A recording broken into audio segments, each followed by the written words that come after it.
আসসালামু আলাইকুম, this is Mehedi Hasan and welcome to self care math. আজকের ভিডিওতে আমি আলোচনা করব এসএসসি পরীক্ষা 2021 সালের দিনাজপুর বোর্ডের পদার্থবিজ্ঞান প্রশ্নপত্রের 2 নম্বর সৃজনশীল প্রশ্ন নিয়ে। আমি আমার গত ভিডিওগুলোতে দিনাজপুর বোর্ডের অন্যান্য সৃজনশীল প্রশ্নগুলোর উত্তর নিয়ে আলোচনা করেছিলাম। আপনারা যদি এখনও না দেখে থাকেন কাইন্ডলি দেখে নেবেন। তাছাড়াও আমি Rajshahi board, Barishal board, Jashore board, Dhaka board সহ আরও অনেকগুলো বোর্ডের সকল প্রশ্নগুলোর উত্তর নিয়ে আলোচনা করেছিলাম। আপনারা যদি এখনও না দেখে থাকেন অবশ্যই সেগুলো দেখে নেবেন। আপনারা চাইলে আমার ইউটিউব চ্যানেলটি ভিজিট করতে পারেন, সেখানে প্লেলিস্ট আকারে সকল ভিডিওগুলো সাজানো আছে। এবং আজকের ভিডিওতে আমি আলোচনা করব 2 নম্বর সৃজনশীল প্রশ্ন নিয়ে। আর ভিডিওগুলো ভালো লাগলে অবশ্যই চ্যানেলটিকে সাবস্ক্রাইব করবেন এবং ভিডিওগুলোতে অবশ্যই লাইক দেবেন। তো চলুন কথা না বাড়িয়ে আমরা এই 2 নম্বর সৃজনশীল প্রশ্নটির সলিউশনের দিকে এগিয়ে যাই। আমি আপনাদেরকে বলে রাখি এই প্রশ্নটি খুবই ইম্পর্টেন্ট, কারণ এই কনসেপ্টের ওপর ভিত্তি করে এসএসসি পরীক্ষা সহ বিভিন্ন পরীক্ষায় প্রশ্ন আসতে দেখা যায় এবং অনেকগুলো প্রশ্ন এসেছে। তাই আপনাদের উচিত হবে এই কনসেপ্টটি সুন্দরভাবে বোঝা। তার জন্য আপনাদেরকে অবশ্যই ভিডিওটি শুরু থেকে শেষ পর্যন্ত সম্পূর্ণরূপে দেখতে হবে, তাহলে আপনারা বুঝতে পারবেন। যাই হোক, আমরা প্রশ্নটি দেখতে পাচ্ছি। আমি প্রথমে প্রশ্নটি একবার পড়ে নিচ্ছি। প্রশ্নটি হচ্ছে, ক বস্তুটি স্থির অবস্থান হতে 5 মিটার পার সেকেন্ড স্কোয়ার সুষম ত্বরণে চলছে এবং একই দিকে খ বস্তুটি 30 মিটার পেছন হতে 108 কিলোমিটার পার আওয়ার সুষম বেগে চলছে। এটা হচ্ছে আমাদের উদ্দীপক। ক নম্বর প্রশ্নে বলা হয়েছে দ্রুতি কাকে বলে। খ নম্বর প্রশ্নে বলা হয়েছে বস্তু ত্বরণ শূন্য হলে বেগ কিরূপ হবে ব্যাখ্যা করো। এবং গ নম্বর প্রশ্নটি হচ্ছে যাত্রা শুরুর কত সময় পর গাড়ি দুটির বেগ সমান হবে নির্ণয় করো। ঘ নম্বর প্রশ্নটি হচ্ছে বস্তু দুটি একাধিকবার মিলিত হতে পারে কিনা গাণিতিকভাবে বিশ্লেষণ করো। এটি হচ্ছে আমাদের সৃজনশীল প্রশ্নটি। এখন আমি আপনাদেরকে এই প্রশ্নগুলোর উত্তর পর্যায়ক্রমিকভাবে দেখিয়ে দেব। আশা করি আপনাদের ভিডিওটি ভালো লাগবে। তো চলুন কথা না বাড়িয়ে আমরা মূল আলোচনায় যাই। এবং আপনাদেরকে আমি বলে রাখি এই ধরনের প্রশ্নগুলো আমরা যদি চিত্রের আলোকে বোঝার চেষ্টা করি তাহলে আমরা খুব সহজেই প্রশ্নতে কী বলা হয়েছে সেটা নির্ণয় করতে পারি এবং প্রশ্নটার সলিউশন করা খুব সহজ হয়ে যায়। তাই আমি আপনাদেরকে এই প্রশ্নটি চিত্রের আলোকে বুঝিয়ে দেওয়ার চেষ্টা করব। আশা করি আপনারা সুন্দরভাবে বুঝতে পারবেন। So let's get started.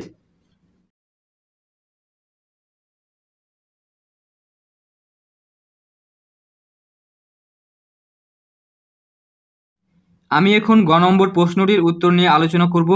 গ নম্বর প্রশ্নে বলা হয়েছে যাত্রা শুরুর কত সময় পর গাড়ি দুইটির বেগ সমান হবে নির্ণয় করো। ওকে, এখন আমি আপনাদেরকে এই প্রশ্নটির উত্তরটুকু সম্পূর্ণরূপে বুঝিয়ে দেব। তার জন্য প্রথমে আমি এটা চিত্রের আলোকে আঁকার চেষ্টা করছি, অর্থাৎ আমি এখন এগুলোর আলোকে আঁকবো এবং আপনাদেরকে বুঝিয়ে দেব। আপনাদেরকে কিন্তু এগুলো পরীক্ষায় আঁকতে হবে না। ওকে, জাস্ট আপনাদের বোঝার সুবিধার্থে আমি আঁকতেছি, জাস্ট আপনারা দেখতে থাকুন।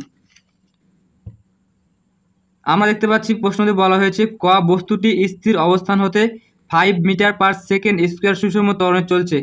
এখন যদি আমরা একটা বস্তু নিই, সাপোজ এটা আমাদের বস্তু, যেটা হচ্ছে ক,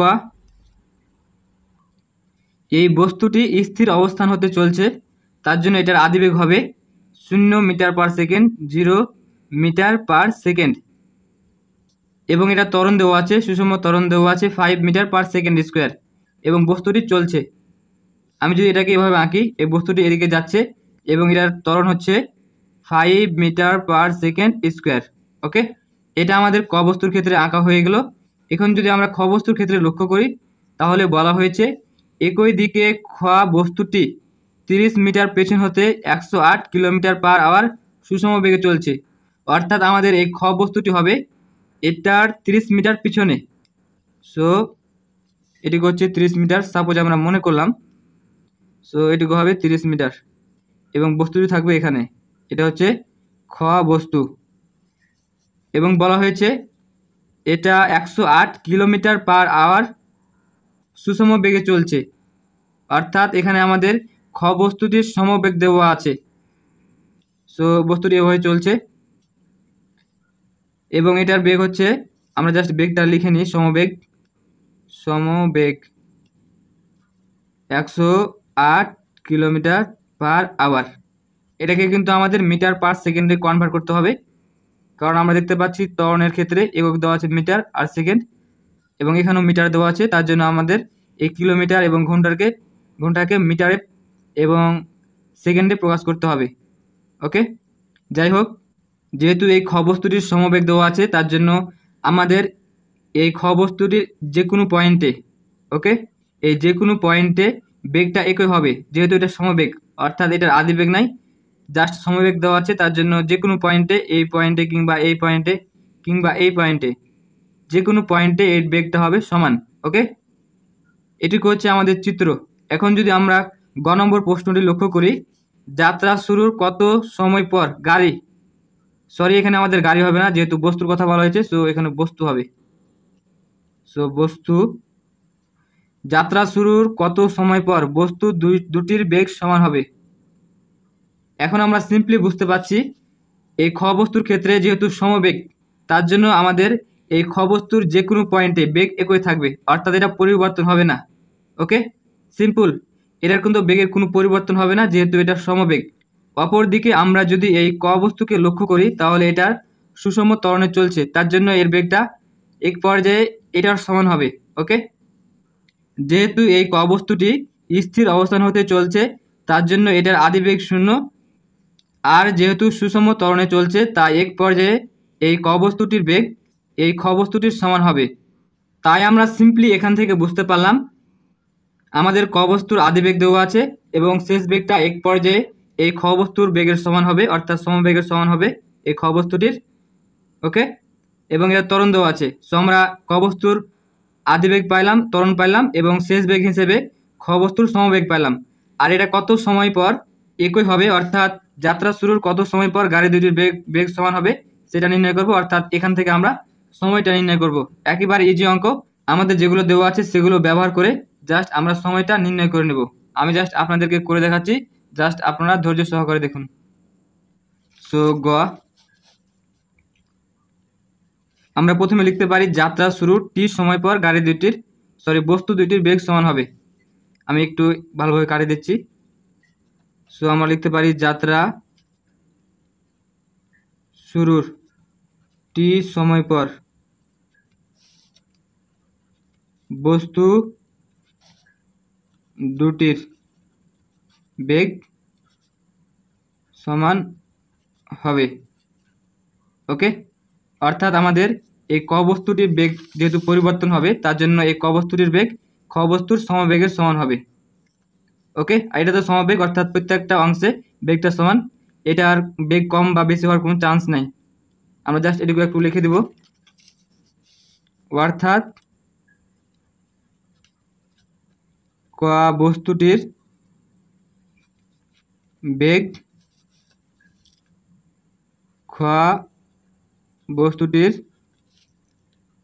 সমবেগের সমান হবে। ওকে, সমবেগের বা সুষম বেগের সমান হবে। আমরা সুষম লিখি, সুষম বেগের সমান হবে। এটুকু জাস্ট আমরা লিখে নিলাম। এখন যেগুলো আমাদের দেওয়া আছে সেগুলো লিখে নেব। তো আমি লিখতে পারি, এখানে আমাদের দেওয়া আছে ক বস্তুর ক্ষেত্রে আদি বেগ দেওয়া আছে এবং ত্বরণ দেওয়া আছে। সো ক বস্তুর আদি বেগ u equals 0 metre per second. ক বস্তুর ত্বরণ দেওয়া আছে a equals 5 metre per second square. এখানে আমরা বের করব। সরি, আমাদের আরও দেওয়া আছে খ বস্তুর ক্ষেত্রে সমবেগ বা সুষম বেগ। সো খ বস্তুর সুষম বেগ ভি ইকুয়ালস দেওয়া আছে আমাদের 108 kilometre per hour. 108 kilometre per hour, এটাকে আমরা মিটার পার সেকেন্ডে কনভার্ট করব। তার জন্য আমরা এটাকে এভাবে লিখতে পারি 108 কিলোমিটার, আর এটা ইনভার্স পাওয়ার থাকার কারণে নিচে হয়ে যাবে। ওকে, আমরা অতগুলো করবো না, জাস্ট আমি আপনাদেরকে মিটার পার সেকেন্ডে করে দেখাচ্ছি। সো এখানে হবে 108, যেহেতু এটা কিলোমিটার, তার জন্য আমরা 1000 দিয়ে গুণ করবো, তাহলে মিটার হয়ে যাবে। সো 1000 যেহেতু এটা ঘন্টা, তার জন্য আমরা এটা 60 গুণিত 60 দেবো, তাহলে সেকেন্ডে রূপান্তরিত হবে। সো 60 গুণিত 60, সো এখান থেকে আমরা পাবো 30 মিটার পার সেকেন্ড। ওকে, এটুকু জাস্ট আপনারা ক্যালকুলেশন করে নেবেন। এখন আমরা সময়টা বের করব। সো সময় টি ইকুয়ালস হোয়াট।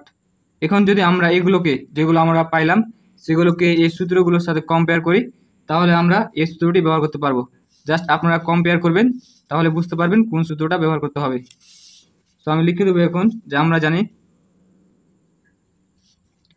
জানি ভি ইকুয়ালস ইউ প্লাস এটি। যেহেতু আমরা টি এর মান নির্ণয় করব, তার জন্য এটাকে পাশে নিয়ে আসবো। So v minus u equals a t, v minus u, a গুণ হয়ে আছে, এ পাশে এসে ভাগ ইকুয়ালস টি। অতএব আমি লিখতে পারি t equals v minus u divided by a. এখানে আমি মানগুলো বসিয়ে দিব।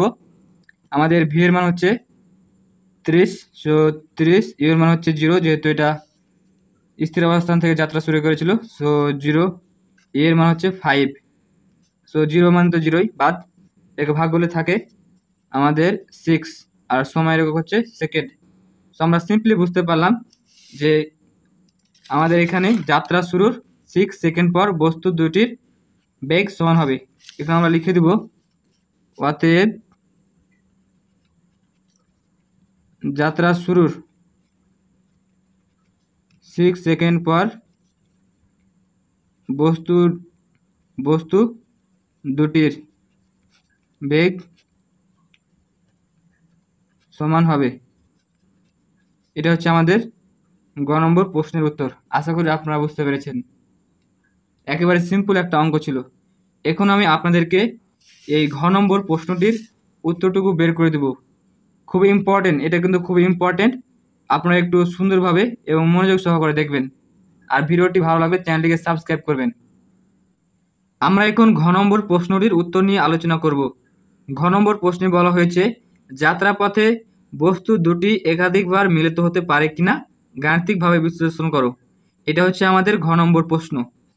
অনেকেই বুঝতে পারে না এই ঘ নম্বর প্রশ্নটিতে কি বের করতে হবে। আমি আপনাদেরকে বলে রাখি, এই ঘ নম্বর প্রশ্ন হতে আমরা এই বস্তু দুটির সময় বের করব। ওকে, অর্থাৎ বস্তু দুটির ক্ষেত্রে একটা সময় পাবো, সেই সময়টা বের করব। আর সময় বের করলে আমরা বুঝতে পারবো বস্তু দুটি কতক্ষণ পর মিলিত হচ্ছে।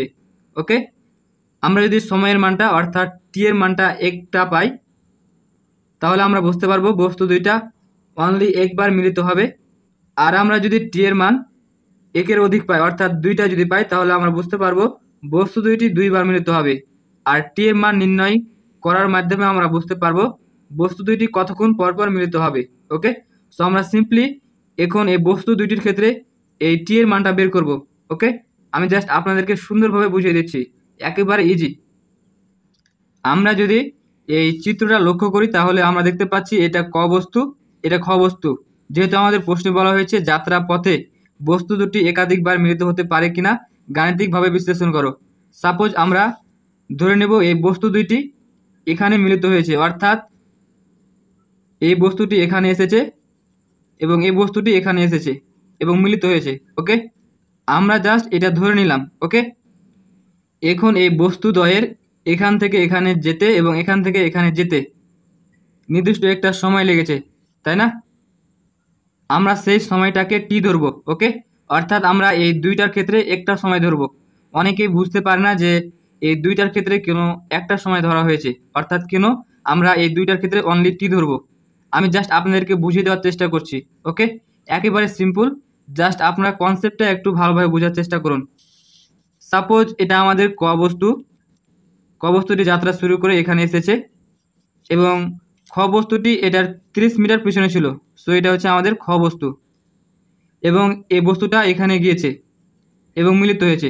ওকে, আমরা কিন্তু যদি প্রশ্নটা একটু লক্ষ্য করি, তাহলে বুঝতে পারছি যে বস্তু দুইটা কিন্তু চলমান ছিল, বস্তু দুইটা কিন্তু স্থির ছিল না। ওকে, সো এই বস্তু দুইটা কিন্তু আমাদের চলমান আছে।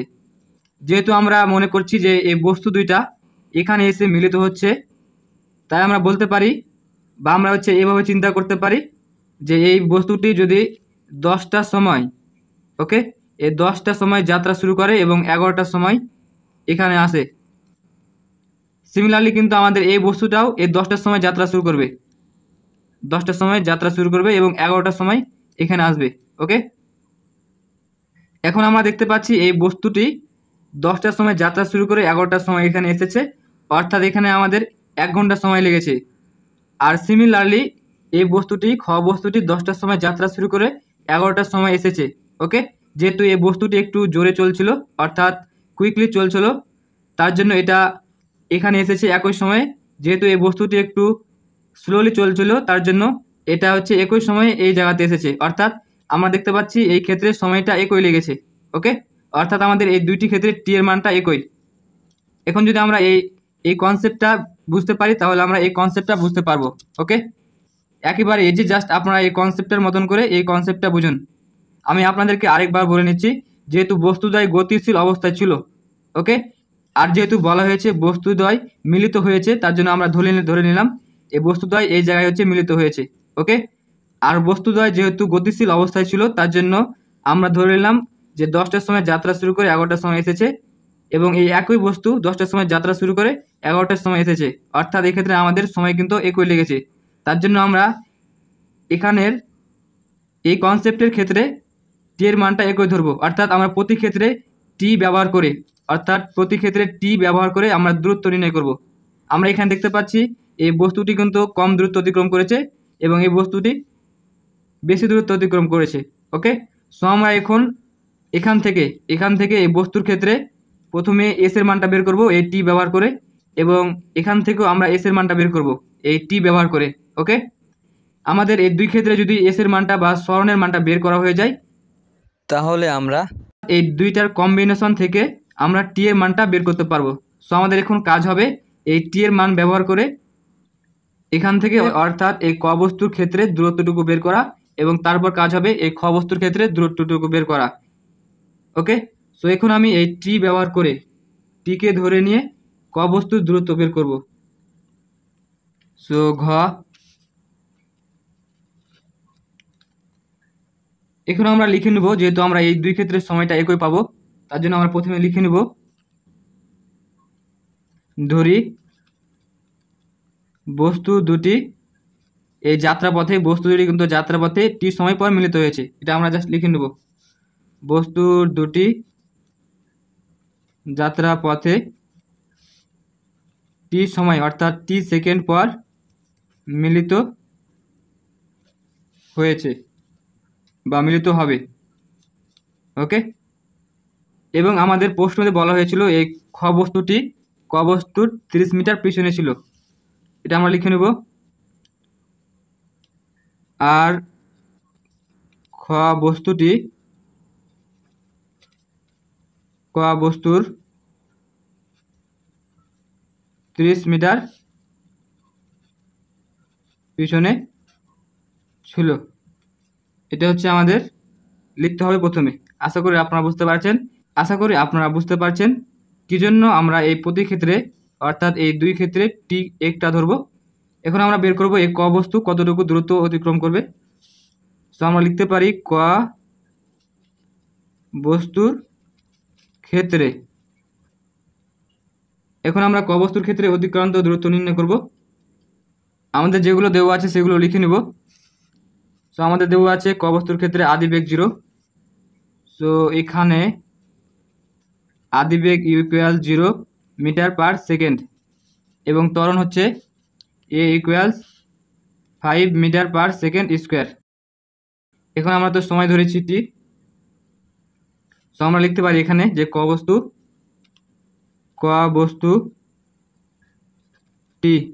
টি সেকেন্ড এর অতিক্রান্ত দূরত্ব ক বস্তুটির টি সেকেন্ড এর অতিক্রান্ত দূরত্ব, অর্থাৎ আমরা সময় টি ধরে নিলাম। যেহেতু আমরা দূরত্বটুকু বের করব, সো আমি লিখতে পারি এস ইকুয়ালস হোয়াট, যেহেতু আমরা দুই বস্তুর ক্ষেত্রে অতিক্রান্ত দূরত্ব নির্ণয় করব, তার জন্য এটাকে আমি এস অন দিলাম। সো আমাদের কি আছে এখানে ইউ এ এস এবং টি।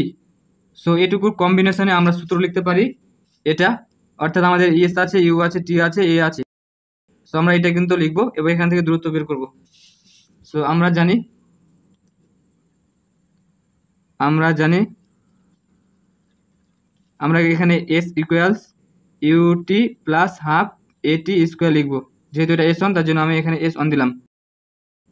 এখন আমি মানগুলো বসিয়ে দেবো। সো আমাদের ইউ এর মান হবে 0, সো 0 গুণ তো এখানে টি, এখানে 1/2, এর মান হচ্ছে 5 এবং এখানে টি স্কোয়ার। এখানে কিন্তু আমাদের টি এর কোনো নির্দিষ্ট মান দেওয়া নাই, অর্থাৎ এখানে আমাদের টি থাকবে। সো এখানে আমরা দেখতে পাচ্ছি গুণ করলে 0 হয় এবং 5কে 2 দ্বারা ভাগ করলে হয় 2.5 এবং টি স্কোয়ার। সো আমরা দূরত্ব পেলাম 2.5 টি স্কোয়ার। যেহেতু দূরত্বের একক আমরা মিটার দিয়েছি এখানে, সো এখানে আমরা মিটার লিখবো। ওকে, এখন আমরা এই ক বস্তুর ক্ষেত্রে অতিক্রান্ত দূরত্ব নির্ণয় করে নিলাম। এখন আমরা সিমিলারলি খ বস্তুর ক্ষেত্রে কতটুকু দূরত্ব অতিক্রম করেছে সেটা আমরা নির্ণয় করব। আমরা দেখতে পাচ্ছি খ বস্তুটি সমবেগে চলছে, আর সমবেগের ক্ষেত্রে অতিক্রান্ত দূরত্ব নির্ণয়ের সূত্র হচ্ছে এটা। আমরা জাস্ট এই সূত্র ব্যবহার করে খ বস্তুর ক্ষেত্রে অতিক্রান্ত দূরত্ব নির্ণয় করে নেব। আমাদের এখানে ভি এর মান দেওয়া আছে। ওকে, আমরা তো টি ধরেছি, সো আমরা এই ভি আর টি ব্যবহার করে এস এর মানটা নির্ণয় করব। আশা করি আপনারা বুঝতে পারছেন। সো খ বস্তুর ক্ষেত্রে এখন আমি খ বস্তুর ক্ষেত্রে অতিক্রান্ত দূরত্ব নির্ণয় করব। সো খ বস্তুর ক্ষেত্রে, ওকে, যেহেতু আমরা সময়টা একক ধরেছি তার জন্য আমি এখানে লিখব যে খ বস্তুটির টি সেকেন্ডের অতিক্রান্ত দূরত্ব। সো খ বস্তুটির টি সেকেন্ড এর অতিক্রান্ত দূরত্ব। আমাদের যেগুলো দেওয়া আছে সেগুলো লিখে নেব। সো আমাদের দেওয়া আছে এখানে সমবেগ, অর্থাৎ ভি এর মান দেওয়া আছে। So v equals 108 kilometre per hour. এটাকে আমরা মিটার পার সেকেন্ডে রূপান্তর করে নেব। আশা করি আপনারা এটা পারবেন, আমি একবার তো দেখিয়েছি। সো 108 কিলোমিটারকে মিটার করার জন্য 1000 দিয়ে গুণ করব এবং ঘন্টাকে সেকেন্ডে রূপান্তর করার জন্য 60 গুণিত 60 দেবো। এটুকু ক্যালকুলেশন করে আমরা পাবো 30 মিটার পার সেকেন্ড। এখন আমরা খ বস্তুর ক্ষেত্রে অতিক্রান্ত দূরত্বটুকু নির্ণয় করব। সো এস ইকুয়ালস হোয়াট, যেহেতু এটা খ বস্তুর ক্ষেত্রে আর আমরা প্রথমে S1 ধরেছি, সো এটা হবে S2। যেহেতু এটা সমবেগ তার জন্য আমরা সমবেগের সূত্র লিখে দেব। সমবেগের ক্ষেত্রে অতিক্রান্ত দূরত্ব আমরা জানি S ইকুয়ালস ভিটি, যেহেতু এটা S2 তার জন্য আমাদের এখানে হবে S2। এখানে আমি মান বসিয়ে দেবো। সো ভি এর মান হবে 30 এবং এখানে টি বসে যায়। সো এটা গুণ করলে হয় 30 টি, যেহেতু দূরত্বের একক মিটার ধরেছি আমরা, সো এখানে হবে মিটার। সো আমরা ক বস্তুর ক্ষেত্রে অতিক্রান্ত দূরত্বটুকু পাইলাম 2.5 টি স্কোয়ার মিটার এবং খ বস্তুর ক্ষেত্রে আমরা পাইলাম 30 টি মিটার। সো আমরা এখন ক বস্তুর ও খ বস্তুর অতিক্রান্ত দূরত্বটুকু জানি। এখন যদি আমরা এটা লক্ষ্য করি, আমরা খ বস্তুর ক্ষেত্রে এর দূরত্বটুকু জানি, এটুকু হচ্ছে 30 টি মিটার। সো আমরা লিখতে পারি এখানে S2 ইকুয়ালস 30 টি মিটার এবং ক বস্তুর ক্ষেত্রে অতিক্রান্ত দূরত্বটুকু হচ্ছে 2.5 টি স্কোয়ার মিটার। সো এই দূরত্বটুকু হচ্ছে 2.5 টি স্কোয়ার মিটার। এখন যদি আমরা লক্ষ্য করি, আমাদের প্রশ্নে বলা হয়েছিল এই খ বস্তুটি ক বস্তুর 30 মিটার পিছনে রয়েছে, অর্থাৎ আমাদের এটুকু হচ্ছে 30 মিটার আর এই পুরোটুকু হচ্ছে 30 টি মিটার। এই পুরোটুকু হচ্ছে আমাদের 30 টি মিটার এবং এটুকু হচ্ছে 30 মিটার এবং ক বস্তুর ক্ষেত্রে আমাদের এটুকু হচ্ছে 2.5 টি স্কোয়ার মিটার। এখন যদি আমরা একটু লক্ষ্য করি তাহলে আমরা এখানে একটা শর্ত দেখতে পাচ্ছি, সেটা হচ্ছে এই S2 এই পুরো মানটুকু হচ্ছে 30 মিটার প্লাস এই ক এর অতিক্রান্ত দূরত্ব। আমরা জাস্ট এখান থেকে লিখতে পারি যে S2 এই পুরো দূরত্বটুকু হচ্ছে S2 ইকুয়ালস এই দূরত্বটুকু 30 প্লাস এই দূরত্বটুকু, সেটা হচ্ছে S1, এটা হচ্ছে S1। সো আমরা কিন্তু এখান থেকে লিখতে পারি S2 ইকুয়ালস যেহেতু এটা S2 ইকুয়ালস 30 প্লাস S1। এখন জাস্ট আমি সিম্পলি এই শর্তটা লিখে দেবো এবং এই শর্ত হতে টি এর মানটা বের করব এবং আমরা বুঝতে পারবো বস্তুটা কতবার মিলিত হয়েছে এবং কত সময় পর মিলিত হয়েছে। একেবারে সিম্পল একটা অঙ্ক। এখন আমরা লিখতে পারি যে প্রশ্ন মতে S2 এ পুরো দূরত্বটুকু হচ্ছে S2 ইকুয়ালস এটুকু দূরত্ব, এটুকু হচ্ছে 30 মিটার। সো 30 মিটার প্লাস এই দূরত্বটুকু অর্থাৎ এটুকু, এখান থেকে এটুকু দূরত্ব হচ্ছে S1। সো আমাদের দূরত্বটুকু হবে S1। সো আমরা সিম্পলি বুঝতে পারলাম S2 এই দূরত্বটুকু হচ্ছে এটুকু প্লাস এটুকু। এখন আমি জাস্ট মানগুলো বসিয়ে দেবো। আমরা এখানে একক বসিয়েছি, সমস্যা নেই, আমরা যদি একক না বসাই তাহলে হবে। এখন আমি S2 এর অতিক্রান্ত দূরত্বটুকু বসিয়ে দেবো। সো আমরা S2 এর মানটা পেয়েছি 30t মিটার। সো আমি লিখতে পারি এখানে, আমি দেখিয়ে দিচ্ছি আপনাদেরকে, আমরা S এর অতিক্রান্ত দূরত্বটুকু পেয়েছিলাম, S2 এর অতিক্রান্ত দূরত্ব হচ্ছে এটা 30t মিটার। তো আমি লিখে দেবো যে 30t, আমরা কিন্তু হচ্ছে মিটার লিখবো না যেহেতু এটা একক, আমরা কিন্তু প্রথমে এটা একক লিখেছিলাম, এটা কাটিয়ে দিয়েছি। সো আমরা এখানে কিন্তু এককটা লিখবো না, আশা করি আপনারা বুঝতে পারছেন। সমান এখানে আমাদের থাকে 30 প্লাস S1 এর দূরত্ব হচ্ছে 2.5t স্কোয়ার মিটার। সো আমরা একক লিখবো না, জাস্ট এটুকু লিখবো 2.5t square. So 2.5t square, আশা করি আপনারা বুঝতে পারছেন। এখন আমি এটাকে এই পাশে নিয়ে যাব, তাহলে আমাদের এটাকে 0 হবে এখানে। আমি প্রথম এটা লিখছি 2.5t স্কোয়ার, এবং এই প্লাসটা এই পাশে এসে -30t হয়ে যায় এবং এখানে থাকে +30। এখন আমরা এই পুরোটুকুকে এই পাশে লিখব। সো 2.5t স্কোয়ার, লেখা ভালো হচ্ছে না, আপনারা সুন্দরভাবে লিখবেন। So 2.5t square -30t plus 30 equals 0।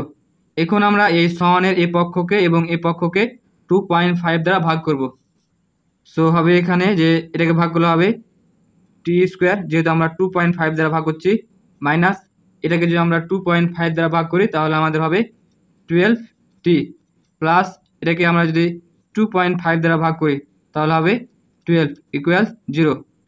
আমরা কিন্তু এখান থেকে একটা দ্বিঘাত সমীকরণ পেয়ে নিয়েছি। এটাকে হচ্ছে আমরা এখন মিডল ফ্যাক্টর করব, অর্থাৎ এই মিডলটাকে ভাঙবো।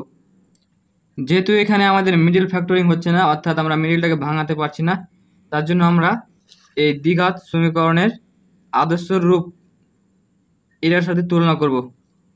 আমাদের সমীকরণটা কিন্তু এটার মতো হয়ে আছে, তার জন্য আমরা এটার মাধ্যমে সমীকরণটির মূলটুকু বের করব। আমাদের এই সমীকরণটির মূলদয় হচ্ছে এটা, অর্থাৎ এটা ব্যবহার করার মাধ্যমে আমরা মূল দুটি বের করতে পারবো। একেবারে সহজ, আশা করি আপনারা এটা জানেন। এখন আমি আপনাদেরকে মূল দুইটি নির্ণয় করে দেখাবো, অর্থাৎ টি এর মানটুকু নির্ণয় করে দেখাবো। সো আমি লিখতে পারি, এটাকে আমি হচ্ছে সমীকরণ দিতে পারি, সমীকরণ। এখন আমি লিখতে পারি, এটা কিন্তু 1 নম্বর সমীকরণ দিলাম। 1 নম্বর সমীকরণকে ax square plus bx plus c equal 0 সমীকরণের সাথে তুলনা করে পাই। সমীকরণের সাথে তুলনা করে পাই। আমরা দেখতে পাচ্ছি এখানে এক্স স্কোয়ার, এখানে হচ্ছে টি স্কোয়ার, অর্থাৎ এখানে এক্স এর চলক আছে, এখানে টি এর চলক আছে। এখানে এক্স স্কোয়ারের সহগ হচ্ছে এ এবং এখানে টি স্কোয়ারের সহগ হচ্ছে 1। সুতরাং আমরা লিখতে পারি এ এর মানটা হচ্ছে 1। ওকে, সো এ ইকুয়ালস 1। আশা করি আপনারা এগুলো জানেন, আমি জাস্ট একটু বুঝিয়ে দিচ্ছি। এখানে এক্স এর সহগ হচ্ছে বি, ওকে, এখানে হচ্ছে টি এর সহগ হচ্ছে -12। সো আমরা লিখতে পারি যে b equals -12। So b equals -12 এবং সি আমরা লিখতে পারি সি ইকুয়ালস 12। যেহেতু এটা ধ্রুবক, এটাও ধ্রুবক, সো সি ইকুয়ালস 12 লিখবো। সো এই সি ইকুয়ালস 12। এখন আমরা এই সূত্রটি ব্যবহার করে মানটা নির্ণয় করে নেব, জাস্ট এটা ব্যবহার করব। ওকে, সো আমরা জানি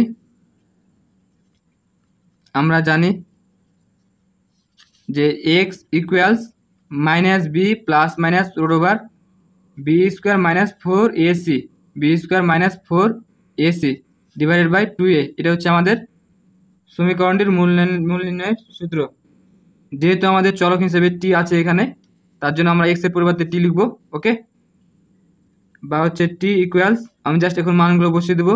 সো মাইনাস বি এর পরিবর্তে হচ্ছে -12, so -12 plus minus root over আমরা বি এর পরিবর্তে বসাবো -12, সো -12, তারপর হচ্ছে স্কোয়ার -4, এর মান হচ্ছে 1, সি এর মান হচ্ছে 12, এবং এখানে হবে আমাদের 2, এর মান হচ্ছে 1। ওকে,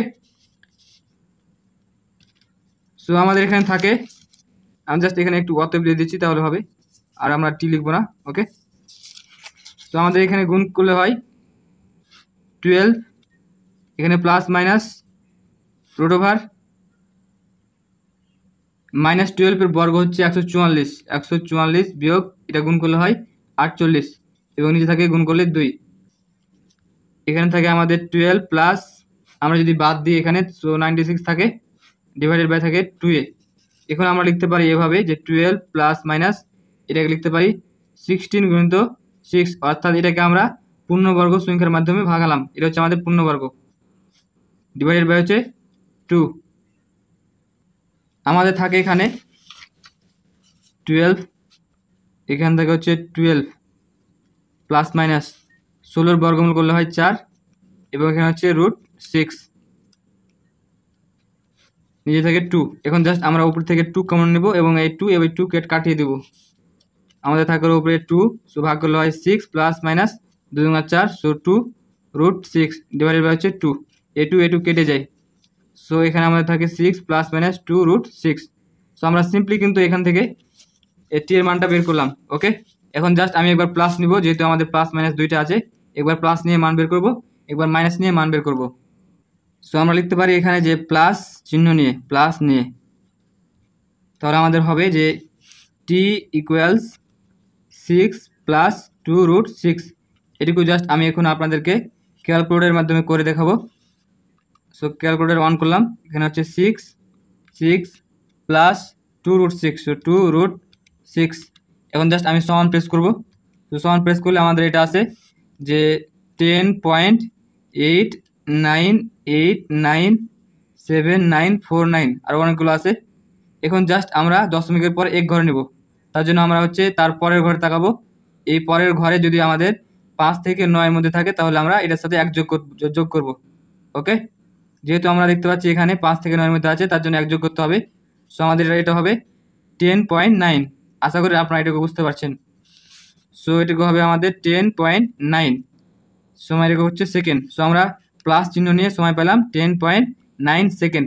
এখন জাস্ট আমরা মাইনাস নিব, মাইনাস নিয়ে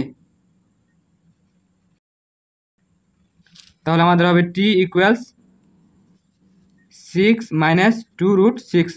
এটুকু জাস্ট আমি এখন ক্যালকুলেটরের মাধ্যমে বের করে নেব।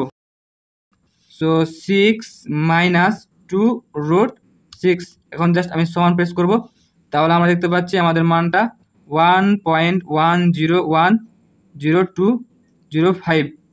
এখন আমরা যেহেতু দশমিকের পর এক ঘর পর্যন্ত নির্ণয় করব, তার জন্য আমরা এই পরের ঘরে তাকাবো, দেখতে পাচ্ছি এখানে 5 থেকে 9 ভিতর নাই, তার জন্য আমাদের এক যোগ করতে হবে না, অর্থাৎ আমরা লিখবো 1.1। সো আমাদের এটুকু হবে 1.1 সেকেন্ড। আশা করি আপনারা বুঝতে পারছেন। আমরা দেখতে পাচ্ছি আমাদের সময় কিন্তু দুইটা বের হয়েছে, অর্থাৎ বস্তু দুইটি দুইবার মিলিত হবে। ওকে, প্রথমবার মিলিত হবে 1.1 সেকেন্ড এ, এবং দ্বিতীয়বার মিলিত হবে এই সময়ে। এখন জাস্ট আমি একটু নিচে লিখে দেবো যে কত কত সময় পর মিলিত হবে এবং কতবার মিলিত হবে, তাহলে আমাদের হয়ে যাবে। এখন আমি লিখে দিচ্ছি যে এখানে টি এর গ্রহণযোগ্য মান দুইটি, অর্থাৎ টি এর মান আমাদের এত আসেনি। সো আমি লিখে দেবো এখানে টি এর গ্রহণযোগ্য মান দুইটি, অর্থাৎ বস্তু দুইটি দুইবার মিলিত হবে, বস্তু দুটি দুইবার মিলিত হবে। এখন বস্তুটি প্রথমবার হচ্ছে 1.1 সেকেন্ড পর মিলিত হবে এবং দ্বিতীয়বার 10.9 সেকেন্ড পর মিলিত হবে। সো লিখতে পারি যে বস্তু দুইটি যাত্রা শুরুর 1.1 সেকেন্ড পর প্রথমবার এবং 10.9 সেকেন্ড পর দ্বিতীয় বার মিলিত হবে।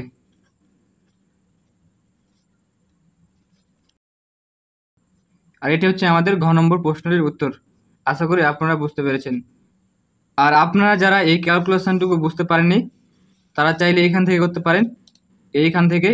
এখান থেকে আপনারা হচ্ছে টি এর মানটা নির্ণয় করতে পারেন। আমি আপনাদেরকে দেখিয়ে দিচ্ছি। ওকে, অনেক আবার মনে করতে পারে যে এই ক্যালকুলেশনটুকু একটু হার্ড, তাই আমি এখান থেকে আপনাদের মানটুকু বের করে দেখাচ্ছি। এটুকু কিন্তু আপনাদের করতে হবে। ওকে, সো এই লাইন থেকে করতে হবে। আমি জাস্ট এই লাইনের পরেরটুকু আপনাদেরকে করে দেখাচ্ছি। সো আমরা একটু লিখে নিই এখানটা যে 12 প্লাস মাইনাস √96 ডিভাইডেড বাই 2। এখন জাস্ট আমি একবার প্লাস নিব। সো প্লাস নিয়ে সো টি ইকুয়ালস হবে 12 প্লাস √96 ডিভাইডেড বাই 2। এখন জাস্ট আমি এটুকু ক্যালকুলেটরের মাধ্যমে বের করে দেখাবো। সো প্রথমে আমি প্রেস করব 12, সো 1 2 12 প্লাস √96, সো √96 এটুকু আমরা তোলার পর জাস্ট সমান প্রেস করব। সো সমান প্রেস করলাম এবং এটাকে 2 দ্বারা ভাগ। সো ভাগ করলে হয় আমাদের এটা হয়। সো আমরা পাইলাম 10.89897। আরও আছে, আমরা এখন কিন্তু দশমিকের পর এক ঘর নেব, তার জন্য আমরা তার পরের ঘরের দিকে তাকাবো। এই ঘরে যদি আমাদের 5 থেকে 9-এর মধ্যে থাকে তাহলে আমরা তার আগের ঘরে 1 যোগ করব। যেহেতু আমাদের এখানে 5 থেকে 9-এর ভিতরে আছে অর্থাৎ 9 আছে, তার জন্য এটার সাথে 1 যোগ হবে, অর্থাৎ 8 এর সাথে 1 যোগ করলে হয় 9। ওকে, সো আমাদের উত্তর হবে 10.9। সো আমরা 10.9 সেকেন্ড পাইলাম। এখন সিমিলারলি আমরা একবার মাইনাস নিব। সো মাইনাস নিয়ে পাই, তাহলে আমাদের হবে টি ইকুয়ালস 12 মাইনাস √96 ডিভাইডেড বাই 2। এটুকু হচ্ছে আমি ক্যালকুলেটরের মাধ্যমে করে দেখাবো। সো 12 মাইনাস √96 আমি সমান প্রেস করলাম, ভাগ আমি 2 দিব। সো সমান প্রেস করলাম, তাহলে আমাদের হচ্ছে 1.10102 এবং আরও আছে। যেহেতু আমাদের এখানে আমরা 1 দশমিক স্থান পর্যন্ত মান নির্ণয় করব, তার জন্য আমাদের হবে 1.1। তাছাড়াও আমি এখানে 1 যোগ করতে হবে না, আমি তো আপনাদেরকে বুঝিয়ে দিয়েছি। সো আমাদের হবে 1.1 সেকেন্ড। আশা করি আপনারা এটুকু বুঝতে পেরেছেন। আপনারা চাইলে এভাবে করতে পারেন। ওকে, আর এটুকু হচ্ছে আমাদের কিন্তু ঘ নম্বর প্রশ্নের উত্তর। আমি জাস্ট আপনাদেরকে ঘ নম্বর প্রশ্নের উত্তরটুকু আরেকবার বুঝিয়ে দিচ্ছি। আমাদের ঘ নম্বর প্রশ্নটি ছিল, এটা হচ্ছে আমাদের ঘ নম্বর প্রশ্ন ছিল, যাত্রাপথে বস্তু দুটি একাধিকবার মিলিত হতে পারে কিনা গাণিতিকভাবে বিশ্লেষণ করো। সো আমরা প্রথমে বের করেছি, আমরা প্রথমে হচ্ছে যে দুটি ক্ষেত্রে সময়টা একই ধরেছি, আর কেন আমি সময় একই ধরেছি আপনাদেরকে তো বুঝিয়ে দিয়েছি। ওকে, এবং প্রথম বস্তুর ক্ষেত্রে আমরা টি সময়ের জন্য s1 দূরত্ব নির্ণয় করছি, এবং খ বস্তুর ক্ষেত্রে টি সময়ের জন্য আমরা s2 দূরত্ব অতিক্রম করেছি। এবং আমরা সত্যমতে লিখেছি, আমি দেখিয়ে দিচ্ছি আপনাদেরকে। আমি সত্যমতে লিখেছিলাম এটা যে s1 equals 30 plus s1, sorry s2 equals 30 plus s1। আমরা এই সত্য হতে এই টি এর মানটা বের করেছি, এবং ফাইনালি আমি আপনাদেরকে এই টি এর মানটুকু বের করে দেখিয়েছি, এবং জাস্ট আমরা পরিশেষে এটুকু লিখে রেখেছি। আর আপনারা যারা এটুকু পারেন না, অর্থাৎ আপনারা যারা মনে করেন যে এটুকু একটু হার্ড, তার জন্য আমি আপনাদেরকে দেখিয়ে দিলাম এভাবে। আপনারা চাইলে এভাবে করবেন। ওকে, আর এটি ছিল আমাদের কিন্তু এই ঘ নম্বর প্রশ্নের উত্তর। যদিও ভিডিওটা একটু লং হয়েছে, আশা করি আপনাদের ভিডিওটি ভালো লেগেছে। সো আপনারা যদি এরকম হেল্পফুল ভিডিও পেতে চান তাহলে আমাদের চ্যানেলটিকে অবশ্যই সাবস্ক্রাইব করবেন।